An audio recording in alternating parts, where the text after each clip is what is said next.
Hey, Stephanie, we're headed over there now. I hope you're ready. Oh, really? You're coming over here right now? That's quite unexpected. When did you decide on that? Well, it's summer break, and your son and I have decided to make a spontaneous visit.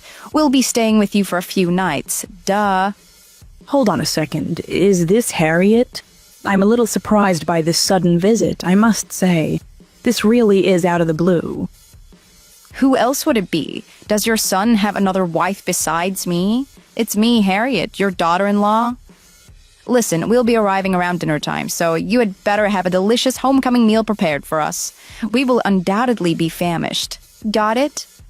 Wait a minute. This is all happening so suddenly. I didn't have any time to prepare for guests, so you must understand. We're already on our way, Stephanie, so there's no point in arguing with me. We'll be there soon. Chop chop. What? Wait a minute. We need to talk about this a bit more. Hello, my dear. Have you finished work for the day? I have a favor to ask. Could you please swing by the grocery store on your way home and pick up a few items for me? I'd really appreciate it. Of course, honey. I'd be happy to help. Just let me know what I need to get. I'll be finishing up here in the next hour or so what shall I pick up for you? I need 4 boxes of fusilli pasta, the spirally kind. Also, please grab 4 cans of tomato paste, 3 pounds of ground beef, 4 onions, 1 pound of mushrooms, and 2 big cloves of garlic. That should cover it. I have all the necessary spices already. Oh, and while you're out, could you also swing by the bakery and pick up a nice cake that can serve around 4 people? That should be enough. Got it. But wait, 4 people? Are we expecting company, or are you just extra hungry today? Tim and Harriet suddenly decided to come and stay with us for a few days. They have a knack for surprising us, just like they did on Memorial Day weekend. Whoa, well that came out of nowhere, didn't it? You're right, it's just like what they did that time. Did Harriet happen to be the one who shared this information with you, or was it Tim? Yep, it was a text message directly from her to me. Oof, it's likely that Harriet is calling the shots, as she often does. I hope I'm mistaken, but that seems to be the case. Maybe so, but if that works for them and they're getting along as a couple otherwise, it's probably fine. Every couple has their own way of doing things. In any case, I'm currently rushing to get everything done and have dinner prepared for their arrival, as well as for us. If there's anything else I may have forgotten, or if there's something you'd like, please grab it too, okay? Maybe a bottle of that wine that you like? Red will go well with the pasta that I'm gonna make. No worries, I'll stop by the store and be home soon. I apologize for unloading this on you just as you're finishing your work. I realize it's an inconvenient moment to bring it up.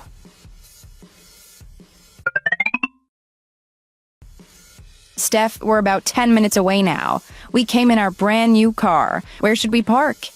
Hey there. Wait a minute. You guys actually drove here? I thought that you would take the train like you always do. And you bought a new car? Yep, sure we did, and we decided to drive this time. Do you have a problem with that? Well, the thing is, our condo only has 1 designated parking space, and I'm pretty sure that the guest parking is already full because it's the weekend. So, unfortunately, you'll have to find street parking, I'm afraid. What? That means we'll have to keep feeding the meter all day and worry about the car parked out on the street all night. This car is brand new. We can't risk it getting damaged or broken into. Move your own car out there to the street and let us park in your spot then. That'll definitely be better. And why should we have to do that? Maybe it's better for you, but not for us. Excuse me? Are you really telling us, your guests, to fend for ourselves? You suddenly text me today saying that you're coming tonight and staying for a few nights, and demanding that I have dinner waiting for you when you arrive, which I'm doing. We're happy to welcome you both here, but please understand that this is all a bit rushed and stressful for us. So please, as far as your car and where you're going to park it, please figure that out for yourselves because I'm busy cooking dinner for you right now. Seriously? I don't know what else to say. Yes, seriously. Now I really need to focus on getting dinner on the table, as you requested earlier. So I'll see you both soon. Hey, you can't just turn your back on us as we arrive.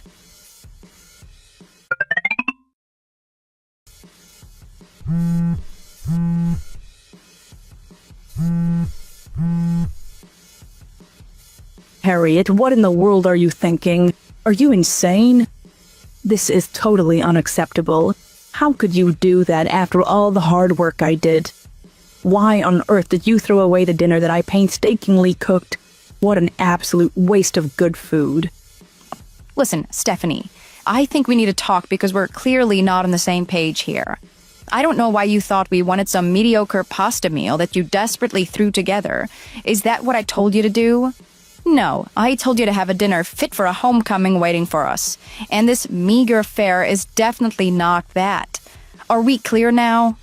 Mediocre? Meager fare? Excuse me. Look, it seems like you're completely oblivious, so let me spell it out for you. I guess you've never done this before, so I'll explain this as clearly as I can. When your only son brings his new wife home to visit, you need to pull out all the stops. You need to go above and beyond. You need to order something befitting her status as an honored guest and the potential future mother of your grandchildren. A special occasion like this calls for something special. I propose that we order in from Ruth's Chris. Their lobster and steak surf and turf is to die for. Or is that too rich for your blood? I mean, I know that Stephen is just a factory worker and all. I would understand if that's the case. I mean, if you guys are just too poor to afford steak dinner, I get it. Just be honest about it. We're doing just fine, thank you. We're not poor by any means, but we also don't spend money unnecessarily on extravagant things. Oh, of course, that's exactly what I'd expect a poor person to say. I've definitely heard that one before.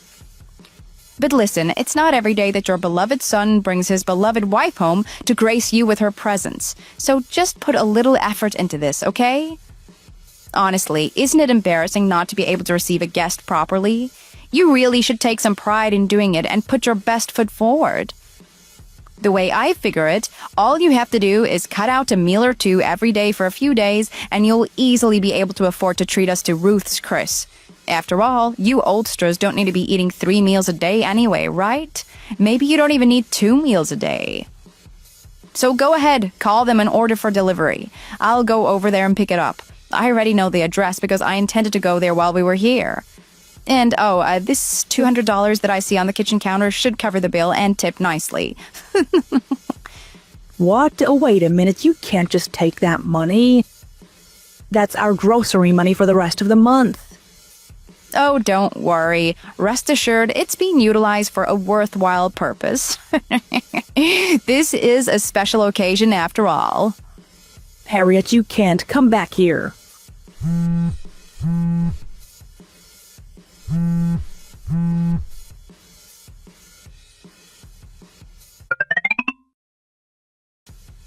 Hey, honey, are you still awake right now? I wanted to check in and see if you're up and available to talk.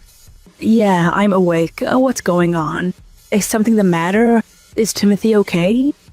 And why are you texting me when we're under the same roof? I have a feeling it has something to do with our guests. Well, I'm actually sitting in my den at the moment, and Tim is here with me. It's a bit peculiar, I know, but there's something important we need to discuss. Okay, but what is going on? Is everything okay? Please just tell me whatever it is. You see, Tim came to me a little while ago, and surprisingly, he bought the money that Harriet took from us earlier. It seems he wants to make things right. And he says that he wants to talk to us about something that's been going on between the two of them. Also, according to him, he was planning to come and visit us by himself and not bring her with, but she caught him trying to leave and insisted that she come with him. She's asleep in the living room, and he doesn't want her to hear our conversation, so... I see now. The reason for you texting me makes sense now. So, do you want me to join you two over there in your den right now? Yeah, this room is pretty soundproof, so we can talk pretty freely in here without worrying about the walls having ears. Alright, I'll make my way there in just a minute. Thanks for letting me know, and I appreciate your consideration in texting to keep things discreet.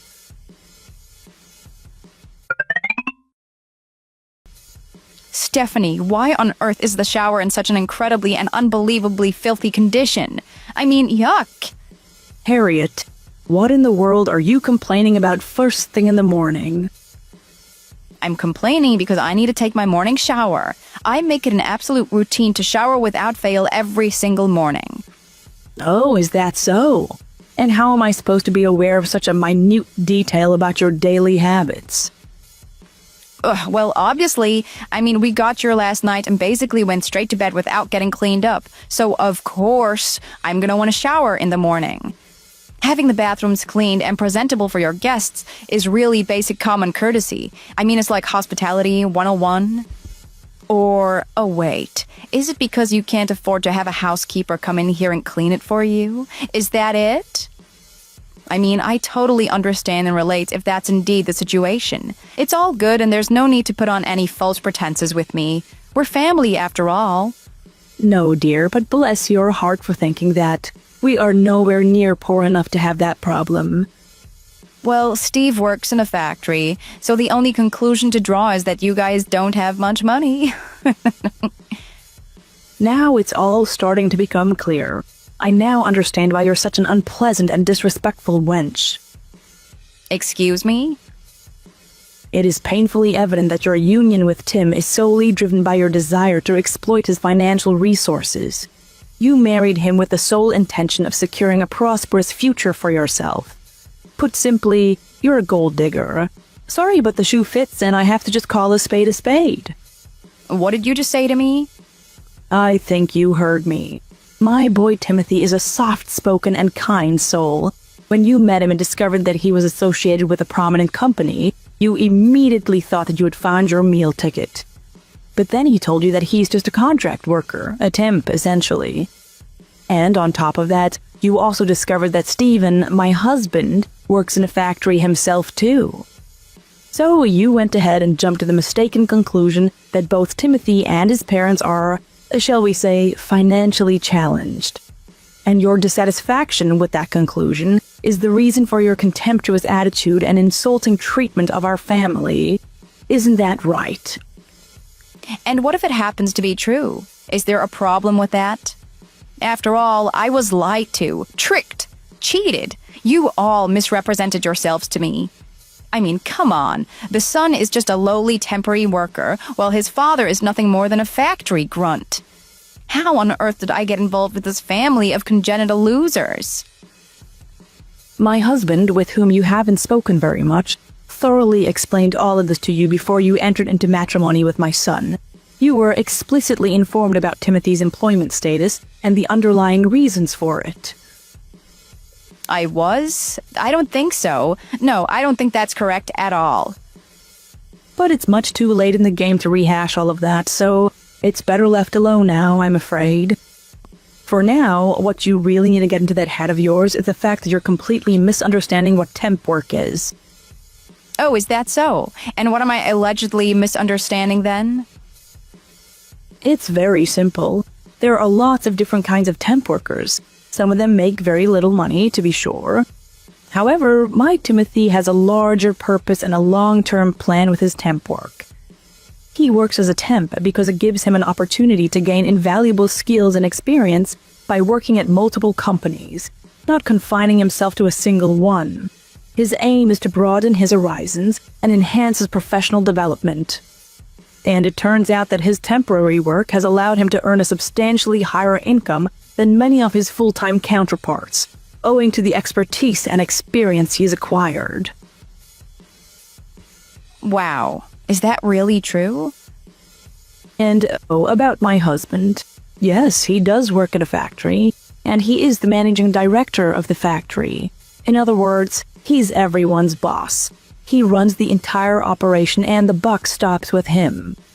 He graduated from a trade school and started his company right after graduation, worked his way up the ranks and was promoted numerous times, and now he's the boss. Wow, but... What? What more do you want to know? Well...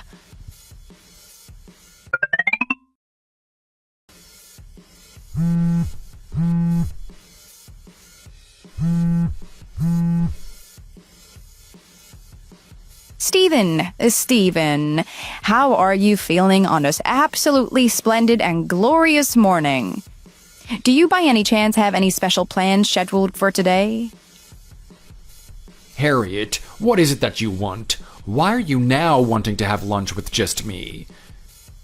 It's just that I suddenly realized that you and I haven't had a chance to develop a genuine understanding or deep connection between us. And that's my fault. So I apologize. It's my bad and I should have made more of an effort to get to know you. Hey, by any chance, do you have some time available in your schedule today?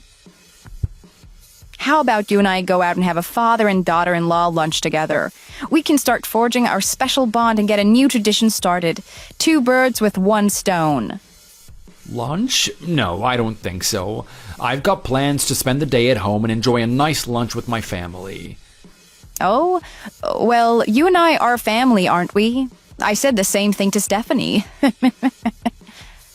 I've got the day off today, so I'll be kicking back and relaxing at home all day, for your information. I see. Well, that sounds lovely, then. Oh, and by the way, Tim and Stephanie are actually here with me at the moment, as a matter of fact. What? They are? Why are you all together and I'm not with you? Yes, they are. You see, it's time for us to say our goodbyes and go our separate ways.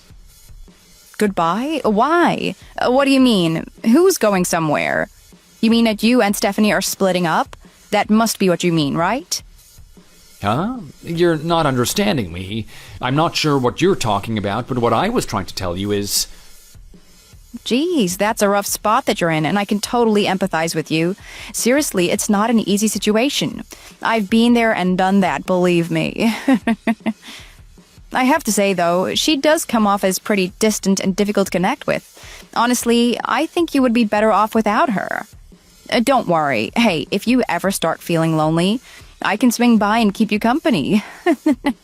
I have a feeling that you and I will get along great. I would be delighted to spend some quality time with you, just the 2 of us. We could have a great conversation and enjoy each other's company without involving Tim. It'll be our little secret, oh wink wink. You disgust me. Go away and don't come back. What was that?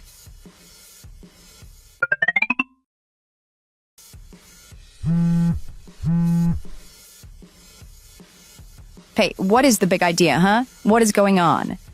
Why in the world is all of my luggage scattered out in the hallway like this, huh? What's the big deal? Why is it my luggage that's out here in the hallway instead of Stephanie's? I mean, come on, she's the one going through a divorce, not me. No, dear, bless your heart again, but it's you who is getting divorced, not me. Huh? You sure had Timothy fooled for quite a while, didn't you? I really must give credit where credit's due. You're quite the pro at pulling the wool over someone's eyes. What? I don't know what you're... You've had a boyfriend all along, since long before you even married my son. That's not any of... Listen up, because Tim has done some serious digging and he's gathered all the concrete evidence to back it up. There is no escaping the truth, my dear, as the jig is truly up. It's game over and there's no turning back now. Huh? You had devised this elaborate scheme in your mind, strategically marrying Tim with that clear objective of getting your hands on his money and then spending it with your boyfriend. But then you found out that Tim isn't the pushover that you thought he was. He wasn't going to simply allow you to squander his hard-earned money and exploit him for your own gains. Once you were married, he only gave you the money that you needed for taking care of yourself and being a housewife, which was what you said you wanted to be. He gave you more than enough for those things, but your actual goal was something else, as we now know. You showed your true colors when you jumped to the wrong conclusion and assumed that he wasn't giving you more money because he didn't make enough to do that. But I must say, it really does shed some much-needed light on your completely disgraceful attitude and your utterly disrespectful and contemptuous treatment of me and my family. But hey, guess what? That's all in the past now, and we're moving forward. No looking back, my dear. Wait, you don't understand. You have it all wrong. No, dear. I completely understand where you're coming from, and I grasp the full extent of your manipulative tactics. If I'm wrong about any of it, by all means, tell me what. No, it's... But... But what? What am I missing in the grand scheme of yours? I had no idea that a temp worker could make better money than a regular employee, for starters. I mean, how could anyone know that? How could you know it? You could know it if you did a little research or had an honest conversation with my son. But that would have been too much effort for you, so you were content to just be an ignorant gold digger. And that's precisely why Timothy, Stephen, and I have made the decision to end our association with you, effective immediately. My son will be starting the divorce paperwork today. After that, he'll go and get his things from your place, and he'll be moving back here with us. He already has good-paying employment lined up here. But I... Don't say another word. It's far too late for that. You have got to be kidding me. Are you seriously saying that? Hold on a second, please. Give me a chance. I promise I'll break it off with my boyfriend immediately. It's too late for that too, dear. Don't waste your energy. We certainly aren't anymore. But I don't want to lose him just when I found out that he makes good money after all. Wow. It seems that your true colors are shining through more prominently now. It's becoming increasingly evident that you no longer feel the need to conceal your real intentions and character.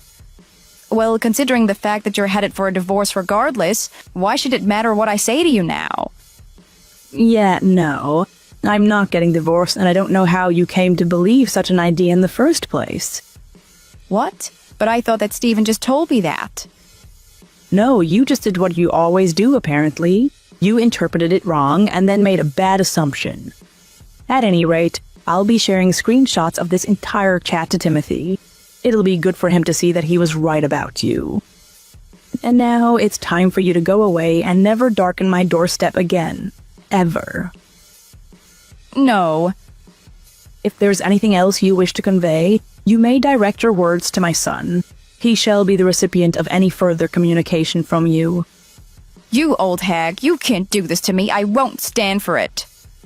Good Lord, you are utterly beyond redemption. I have never, ever encountered someone so irredeemable in my life. Goodbye and good riddance to you. Leave me and my family in peace.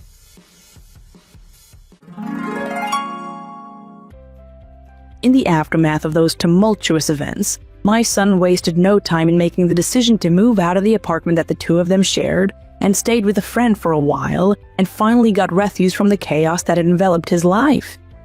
The following month, he made his way back to us and settled into his own place, situated in close proximity to our residence, seeking solace and support as he embarked on his journey of rebuilding his life. Timothy learned some hard lessons along the way, but it was certainly a growing experience for him, and we know now that he'll make better choices going forward. His lawyer took care of the divorce settlement and made sure that Harriet wouldn't see a dime in the alimony, since she had obviously entered into the marriage with bad intentions and had been unfaithful. Once the dust had settled and it was clear that she wouldn't bother any of us anymore, things were peaceful and quiet for a long while. Then, about a half year later, we heard through the grapevine that Harriet and that boyfriend of hers had been arrested. Apparently, they were caught trying to swindle another poor guy out of a lot of money, but this time the two of them were pretending to be brother and sister. Caught red-handed without any possibility of denial or evasion, they found themselves unable to escape justice and had to face the consequences of their actions with no means of escape this time. Timothy, Stephen, and I could only shake our heads and wonder just how some people never seem to learn. Thanks for watching. Please remember to click the like button and subscribe to see our channel. See you in the next video.